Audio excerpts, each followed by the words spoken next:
I am super excited to talk to you for the next few videos about imposter syndrome. And I classify imposter syndrome with the three P's: perfectionism, people pleasing, and procrastination.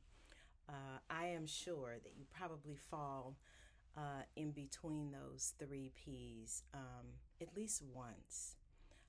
One of the reasons why it's important for me to talk about this is because as I talk about it, I heal myself, and it is my intention to help others heal. So let's just talk about the fact that about 70% of successful professional women suffer with imposter syndrome. And just think about that. Most of the successful women that you come in contact with have experienced or is currently experiencing some form of imposter syndrome. That might mean that they're questioning why they're in the room that they're already in. Should they be there? Are people in the room more successful than they are? Will they be found out that they are not as successful or as confident as they seem to be? So we're going to talk about all of that in this series. And so I want to start with a story. So many years ago, not many years ago, but some years ago, I owned a paint and sip in Indianapolis. It was called Mimosa and a Masterpiece. I loved it. It filled my life with so much joy. One of the things that I did was I would never tell people that I owned the paint shop.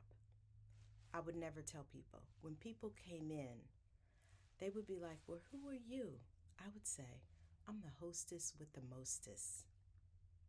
For 6 years, when people came in there and asked me who I was, I would never say I was the owner. My response would always be, "I'm the hostess." That was very interesting to me. I became very curious because what I later came to realize is that was an example of imposter syndrome. I didn't want people to know that I owned it, that I had bet on myself, that I had taken courageous steps, that I did the thing that I thought I was not brave enough to do. I didn't want people to know that I owned it. I was thinking that if they knew that I owned Mimosa and a Masterpiece, that might have changed the way that they thought about me. For 6 years, I never said a word. And I can remember specifically my manager and my husband, we went out for dinner. And the lady came up.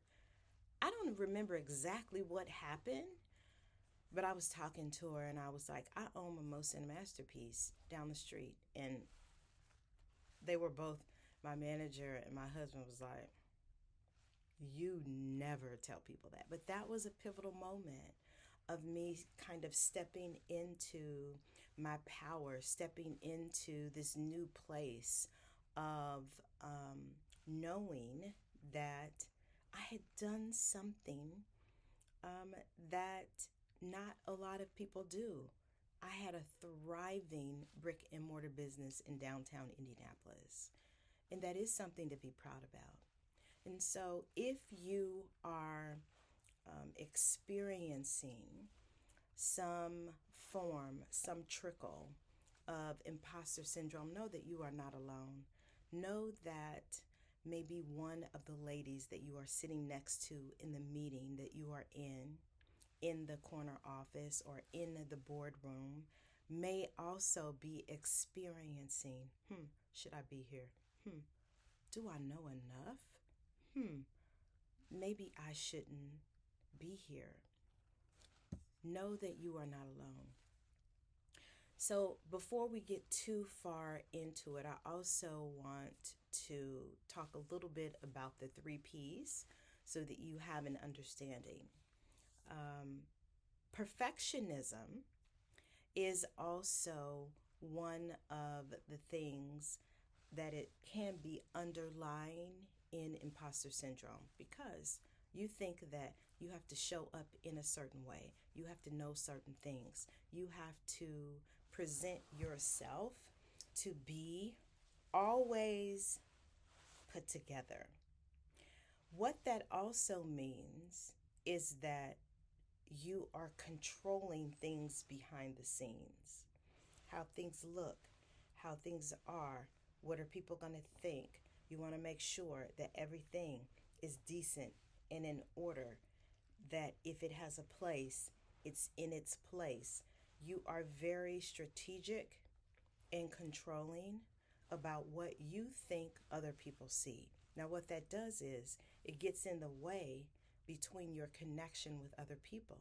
Because the way to move through that is by being authentic and vulnerable, which is really hard to do when you are thinking that other people are having the same thoughts about you that you are having about you.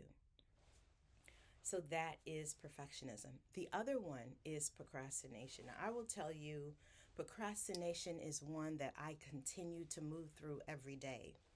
What you might be experiencing if you are a procrastinator is you don't want to see your greatness. You think that you can continue to put off doing the things that take courage until tomorrow, until next week. My unraveling procrastination is one of the reasons why you see me on this video today, because I had intended to do this video and the series that I am doing right now months ago. I did all the prep work. I got my script. I got my keywords. I got all the things that I needed to have a successful series, except sit down and record the series. And so sometimes what procrastination can do is it really sets you up to fail, because the things that you need to get done in order to create the life that you want to live, in order to have ease and grace in your life, they just keep piling up because you don't do it. The emails that come in, you don't respond to. The phone messages that you don't respond to. The text messages that you read but you don't respond to.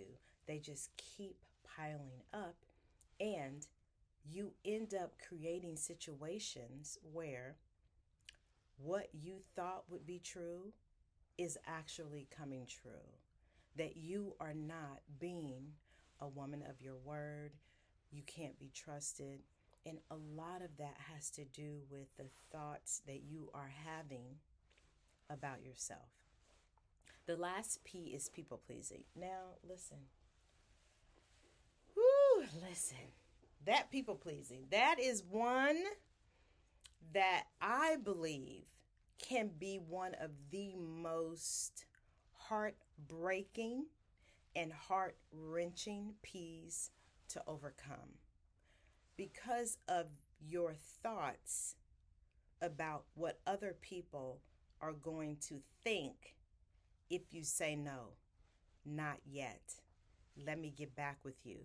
Let me think about it. You have made up in your mind with people pleasing that you are responsible for the way people feel, and you are not. You are responsible for the way that you feel, and you don't have any control over what other people might feel. And if you want to get a jump ahead of it, just know that they're not going to like it.